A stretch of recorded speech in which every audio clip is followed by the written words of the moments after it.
Muito obrigada, pessoal. Novamente, quero agradecer, né, a oportunidade de poder estar falando de um tema que é tão querido para mim. Fez parte aí da minha história, até da minha escolha de carreira, então agradeço novamente, né.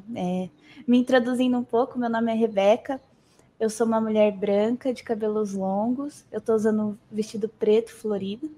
Hoje eu sou cientista de dados aqui na CIT e eu faço parte da nossa equipe de estratégia interna da empresa. E, bom, quero falar para vocês de uma das áreas que fez eu escolher minha carreira, que é uma das minhas maiores áreas de interesse na ciência de dados, que é People Analytics. E, opa, vocês estão vendo, só para confirmar, vocês estão vendo minha apresentação? Sim, sim. Sucesso. Bom, primeiro de tudo, né, falando um pouco do que eu vou falar, eu vou primeiro dar uma introdução do porquê RH, porquê a relevância desse tópico, porquê que ele está sendo um desafio para as empresas, principalmente no cenário Brasil. Trazer minha definição livre do que é People Analytics, o que eu tenho visto da importância dessa área, o porquê do uso da ciência de dados dentro dessa área, e por último, alguns exemplos de aplicação que estão rolando nos diversos pilares da dor que eu chamei, nas empresas de tecnologia ao redor do mundo. Então, sem mais delongas, né? Primeiro, queria falar sobre o nosso cenário global. O RH ele sempre foi uma das áreas core das empresas, sempre foi um ponto extremamente estratégico, e isso não mudou nas últimas décadas, na verdade, ao meu ver, só se intensificou. Dando um contexto geral, existe uma métrica chamada turnover, por exemplo, que é uma métrica central do RH, é uma das mais importantes, é uma das mais desafiadoras hoje, que ela mede basicamente o quanto as pessoas que trabalham dentro daquela empresa estão mudando no sentido de, como grupo, novas pessoas entrando e muitas pessoas saindo. Quanto maior esse turnover, maior o custo na empresa e maior o impacto em vários pilares do RH. Então, vai impactar em sobrecarga do RH para contratação, porque se tem mais gente saindo, eu vou precisar contratar mais pessoas para acompanhar, para manter o crescimento da minha empresa. Mais pessoas que eu vou ter que treinar, mais pessoas que eu vou ter que aculturar, maior o tempo que essas pessoas vão levar para se adaptar, na área de TI especificamente, para se adaptar aos projetos, adaptar as ferramentas. São mais pessoas que eu tenho que capacitar e são mais pessoas que eu gastei muito tempo, investi muito tempo capacitando, treinando e que estão saindo com todo esse conhecimento da minha empresa. Então, hoje, eu trouxe essa métrica porque ela é uma das mais impactantes, e esse é um estudo que foi feito pela Robert Half, que é uma empresa que tem sido aí assumindo um pouco o pioneirismo nessa área de People Analytics, em que eles observaram que o aumento médio desse turnover acumulado, que é o quanto a empresa se renova ao longo do ano, ele cresceu muito de forma global na última década. Teve um crescimento de 38%. Porém, no Brasil, esse crescimento foi mais que o dobro, foi de aproximadamente 82%. Quando que esse turnover cresce? Quando a gente tem um mercado muito aquecido, ou seja, eu tenho poucos profissionais que, que são capacitados realmente para lidar com aquele desafio, e eu tenho um cenário de recessão econômica, que também potencializa, porque eu estou tendo pessoas buscando cada vez mais oportunidades melhores, que gerem mais estabilidade e que, ao mesmo tempo, tragam desafios, que deixem as pessoas motivadas para continuar trabalhando com aquilo que elas se sentem bem. Além disso, em todo esse cenário de aumento do turnover no Brasil, a gente também tem um terço das pessoas falando que o principal motivo delas saírem das empresas, delas buscarem novas oportunidades constantemente, está sempre associado a baixa remuneração e falta de reconhecimento, que são dois pontos que estão intimamente associados ao ambiente da empresa, a forma como a pessoa se sente não só motivada, mas engajada e reconhecida pelo trabalho que ela faz. Envolve satisfações pessoais, envolve a perspectiva de crescimento que a pessoa tem no ambiente que ela está.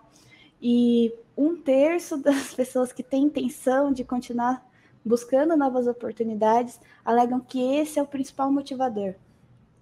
E por último, trazendo aí o ponto que eu achei mais interessante, é que na área de TI, que hoje é uma das principais áreas com maiores turnovers no Brasil, o turnover acumulado é de aproximadamente 42%.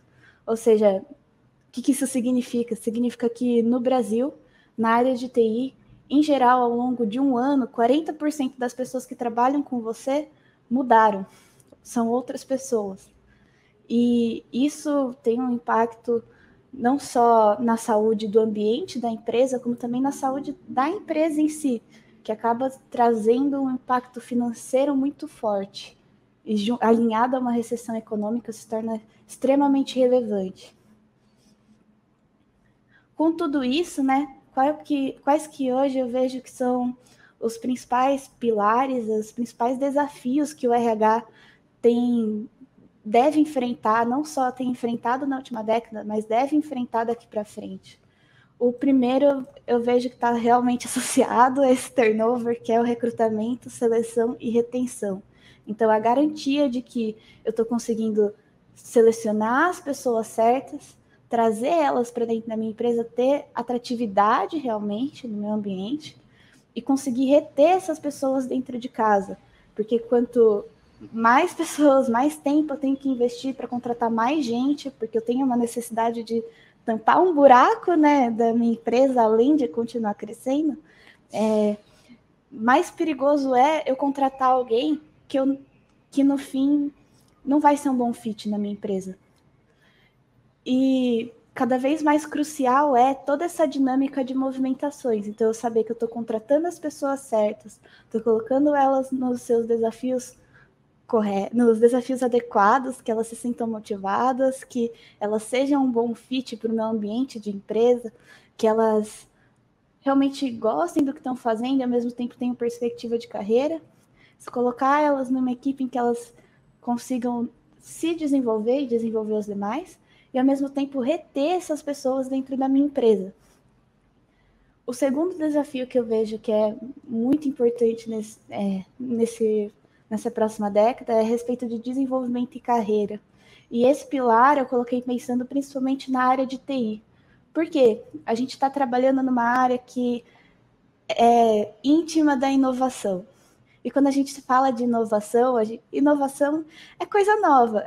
Muitas áreas a gente está desbravando, novas tecnologias, linguagens que não existiam há 2, 3 anos, hoje estão como as mais usadas, estão sendo cada vez mais tendências. Então você está buscando cada vez mais profissionais que têm habilidades que você nem sabe se são de fato importantes hoje, mas que daqui 2 anos são essenciais. E além disso, cada tipo de atuação dentro da área de TI, ele muda muito. Antigamente você tinha o analista de dados, que já se fragmentou em engenheiro de dados, cientista de dados, e assim, analista de BI, engenheiro de machine learning. Então, o desafio de fazer essa gestão de carreira, de modo a você ter uma perspectiva de progresso, passar essa perspectiva de progresso para o seu colaborador.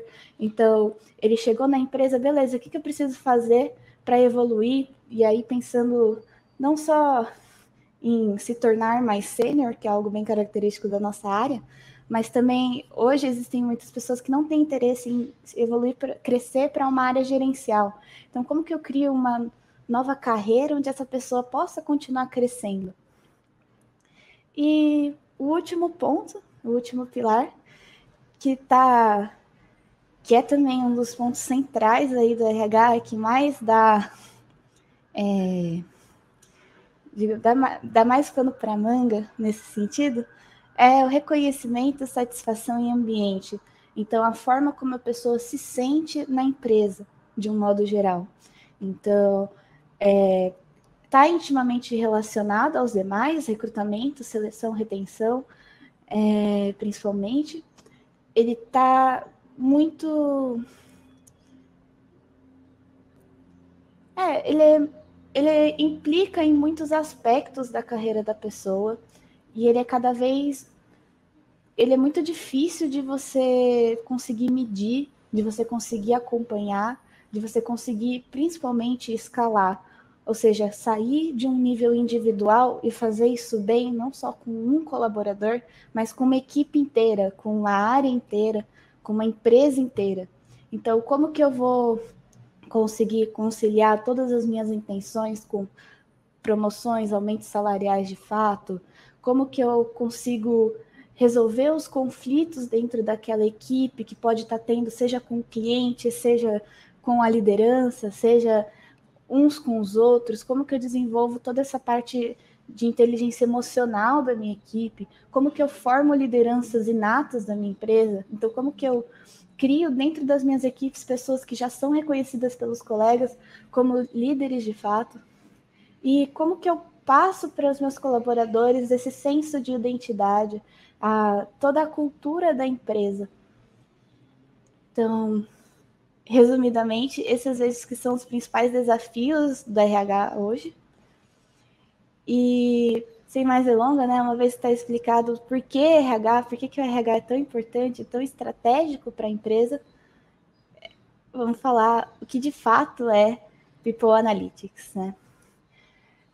Bom, minha definição livre, People Analytics é ciência de dados aplicada à gestão de pessoas, ou seja, RH, aos desafios que a gente acabou de falar, só que destinada a orientar decisões, de um modo geral.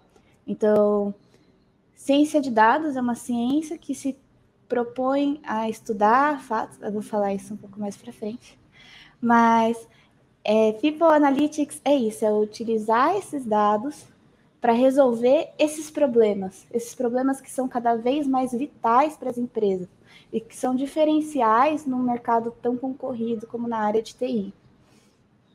E o que isso significa, né?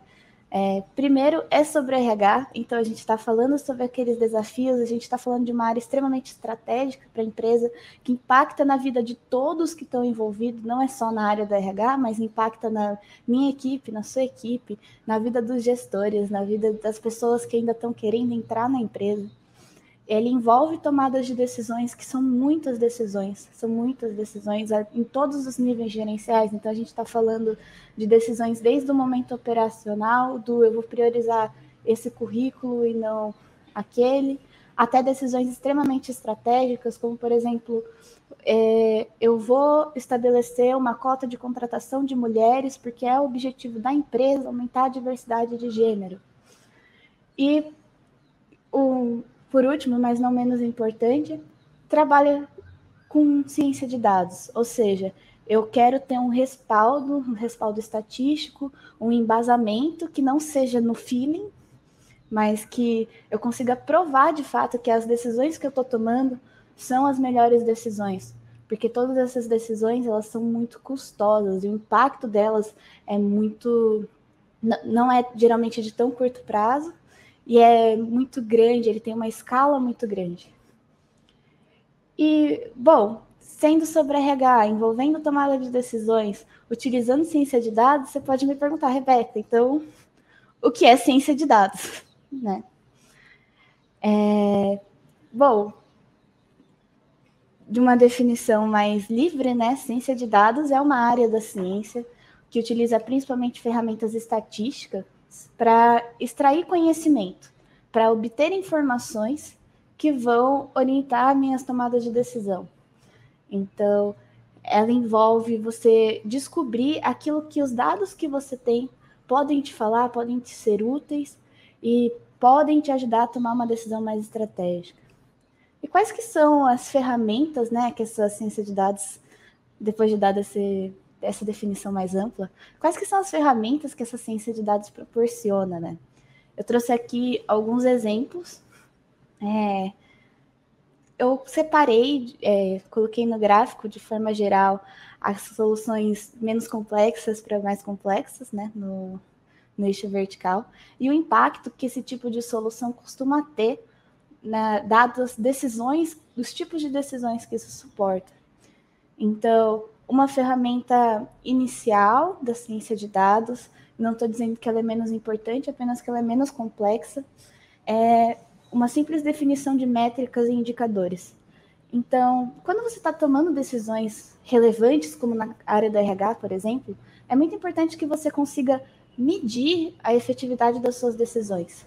Então, como eu sei que depois de tomar a decisão de separar, por exemplo, uma cota de contratação de gênero para mulheres na minha empresa, está surtindo efeito, eu estou realmente conseguindo aumentar a proporção de mulheres, a diversidade de gênero na minha empresa de um modo geral.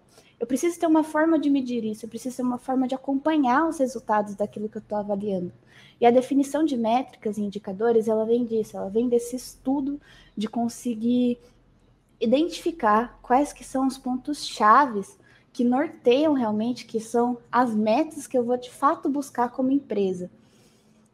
O segundo ponto, a segunda ferramenta, que aí ela já começa a ter um embasamento estatístico maior, é a validação de hipótese.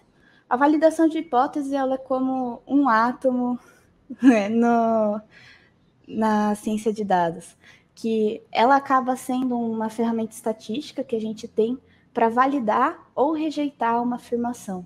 Então, com um teste de hipótese, eu posso, por exemplo, verificar se, de fato, há diferença relevantemente estatística por exemplo, de reconhecimento salarial entre homens e mulheres em uma determinada área subgerencial. O que isso significa? Eu consigo provar se aquele recorte que eu fiz de equipe, por exemplo, que eu suspeito que haja uma diferença de reconhecimento entre homens e mulheres, é de fato uma diferença relevante estatisticamente, ou seja, é um fenômeno, ou não, é uma simples impressão. E o poder que isso tem, eu estiquei um pouquinho a caixinha, né? Ele depende muito do tipo de hipótese que eu estou querendo validar. E muitas vezes, essa simples validação de hipótese já é suficiente para tomadas de decisão extremamente relevantes, como, por exemplo, eu vou focar em recortes subgerenciais, que é onde há maior diferença estatística desses salários. Os dois próximos pontos, né, que estão circuladinhos em vermelho, eu estou falando especificamente de inteligência artificial, modelos de machine learning e deep learning, que são os modelos preditivos e modelos prescritivos. Qual que é a grande diferença deles, né? O modelo preditivo, ele, como a palavra diz, né, preditivo, ele me ajuda a prever um cenário, ou seja, de uma forma geral, até especular. Então, será que eu consigo, por exemplo, prever quem vai sair da minha empresa? Quem tem intenção de pedir desligamento voluntário? Sim, de fato, né? Outra coisa que você pode prever, poxa, se eu continuar com o meu turnover como ele está hoje na empresa, daqui 10 anos, qual vai ser o tamanho da minha empresa? Isso chega à meta que eu estabeleci? E o modelo preditivo, ele chega dessa forma, você acaba estudando os dados que você tem hoje para fazer alguma previsão que pode te orientar nas suas decisões. Por exemplo, um modelo preditivo que me diz quem vão ser as pessoas que vão pedir desligamentos nesse mês, eu posso usar ele para direcionar as minhas ações. Então, se eu vou me esforçar para reter pessoas nesse mês, eu vou priorizar aqueles que têm maior probabilidade de sair. Dessa forma, eu consigo economizar e tornar mais eficiente o meu investimento em reter essas pessoas. O modelo prescritivo, ele dá um passo além.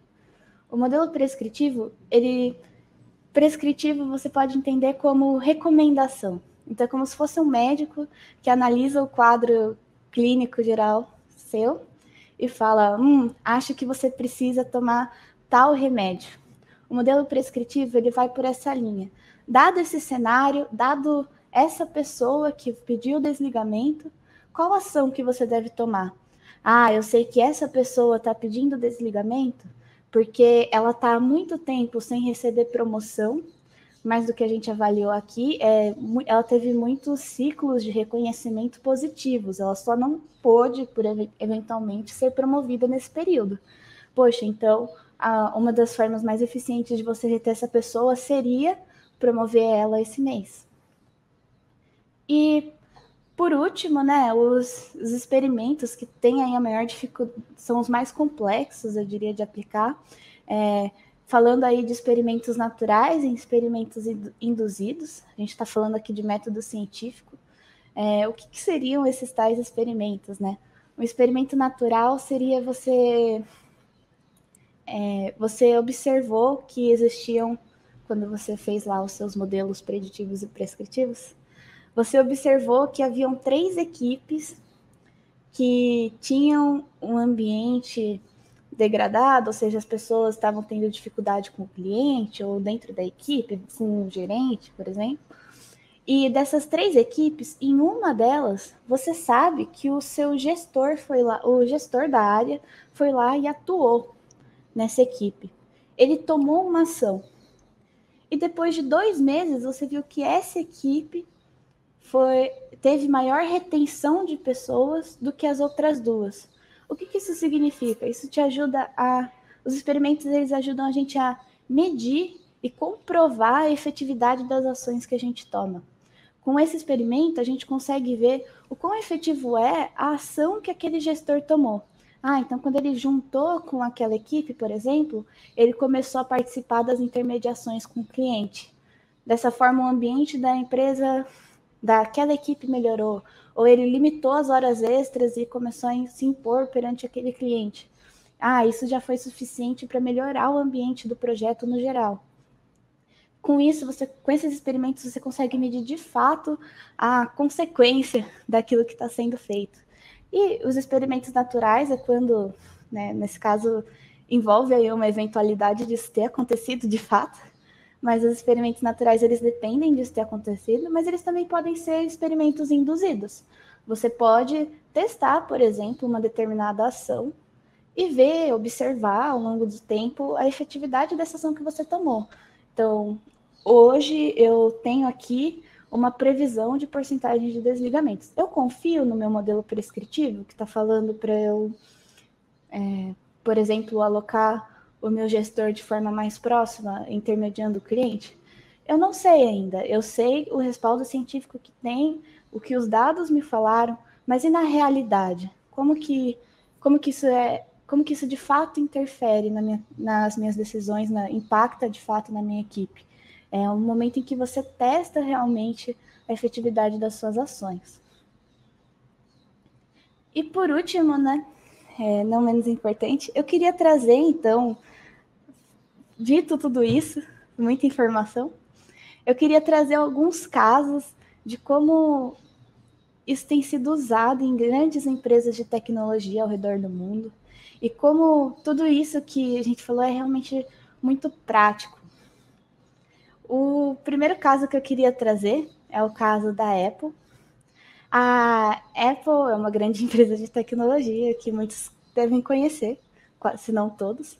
Ela começou a investir em People Analytics em 2014, com o objetivo de ter um ambiente de trabalho mais diverso. Então, esse foi o alvo, o desafio que eles se colocaram, que eles se propuseram a matar no peito, digamos assim. E o que foi feito com tudo isso? Eles começaram com estatística básica, naquele momento mais descritivo mesmo, então, validando hipóteses, tendo uma abordagem mais investigativa para direcionar o entendimento, inclusive, dessa realidade. E um dos recortes que eles começaram a perceber é que haviam 2 principais grupos que era relevante, que eles colocaram como meta para começar esse desafio de diversidade, que era um grupo de representatividade de gênero, ou seja, mulheres, e os URCs, que são Underrepresented Communities em inglês, que são as comunidades com baixa representatividade nos Estados Unidos. Então, a gente está falando de latinos, imigrantes, a gente está falando de pessoas negras, e assim por diante. E esses foram colocados como os principais objetivos de atuação dessa empresa. E com base em todos os estudos que eles fizeram, uma das metas que eles colocaram, que eles viram que era uma das principais formas deles começarem a combater essa não diversidade, era intensificando o processo seletivo.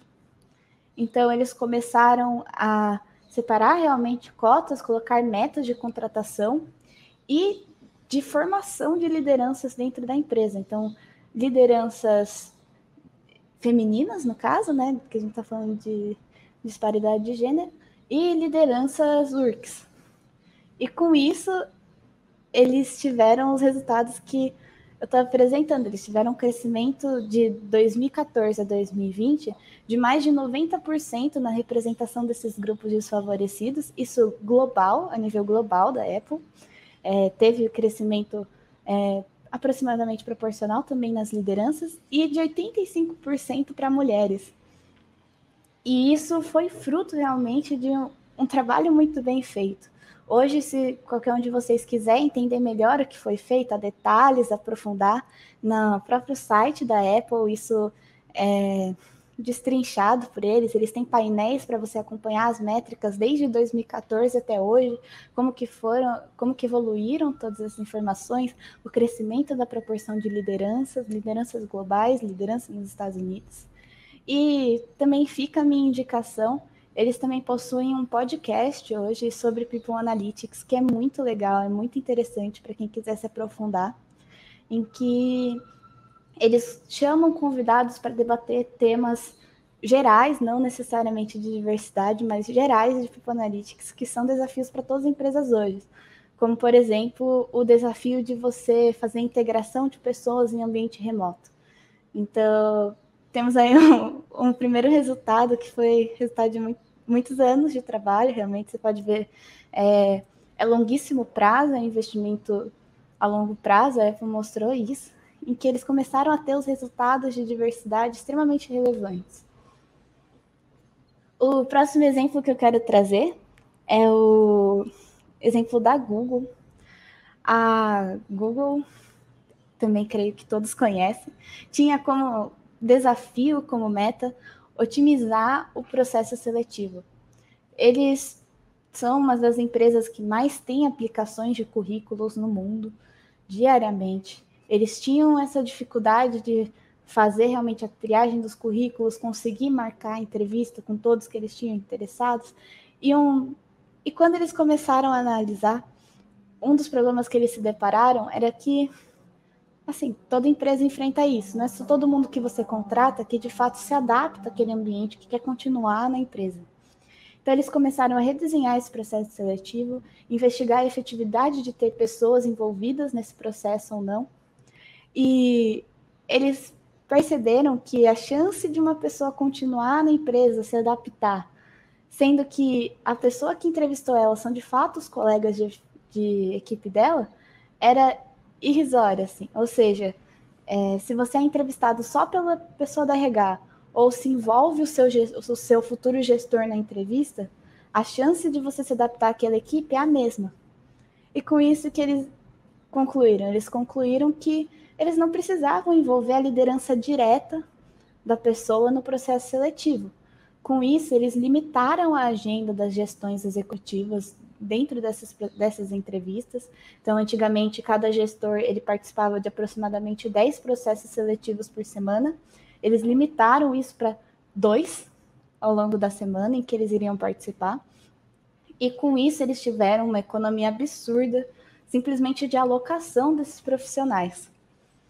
E, enfim, é uma solução muito contraintuitiva, mas que é muito legal, que ela envolveu realmente um estudo, uma validação de muitas hipóteses nesse momento, e chegaram a uma conclusão que não foi super high-tech, não envolveu uma inteligência artificial, um robô que ia dizer quem você tem que chamar, mas simplesmente mudar as pessoas envolvidas no processo. E isso já foi suficiente para gerar uma economia significativa.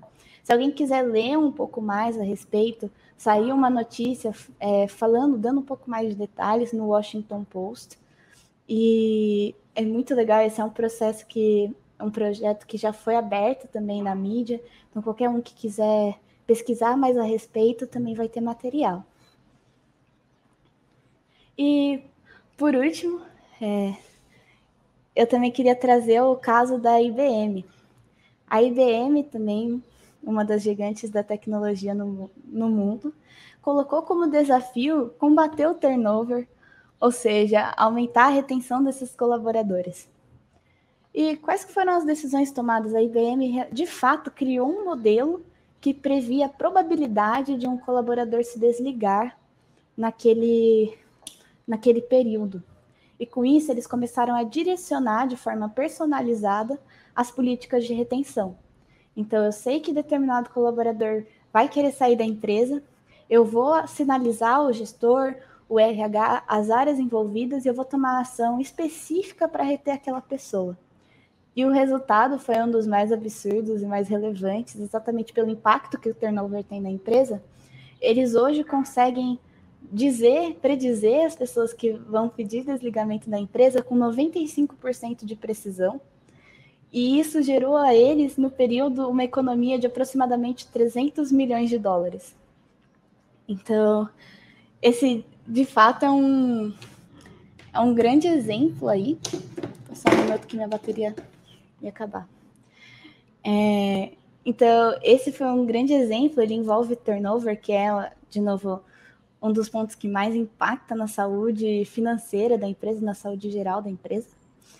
E enfim, foi um trabalho muito bem feito. Se alguém quiser hoje ter acesso a esses dados, saber como foi feito o modelo em si, eles liberaram os dados. Eu desafio hoje no Kaggle, que é para quem não conhece, é uma plataforma de ciência de dados pública, global, em que existem vários desafios e muitas empresas colocam lá os dados para que outras pessoas ao redor do mundo possam mexer nesses dados, criar seus próprios modelos. Então, caso alguém tenha interesse também, fica a minha sugestão se aprofundar nesse desafio. Foi um trabalho muito bem feito, gerou uma economia muito grande para a empresa. E é mais um exemplo de como o People Analytics pode ser, de fato, central, pode ser vital, e pode ser muito benéfica para a empresa como um todo. E, enfim, pessoal, era isso. Quero agradecer de novo a oportunidade de poder estar falando desse assunto que eu gosto tanto. Agora fica meu espaço para dúvidas, caso alguém tenha. E é isso. Obrigada.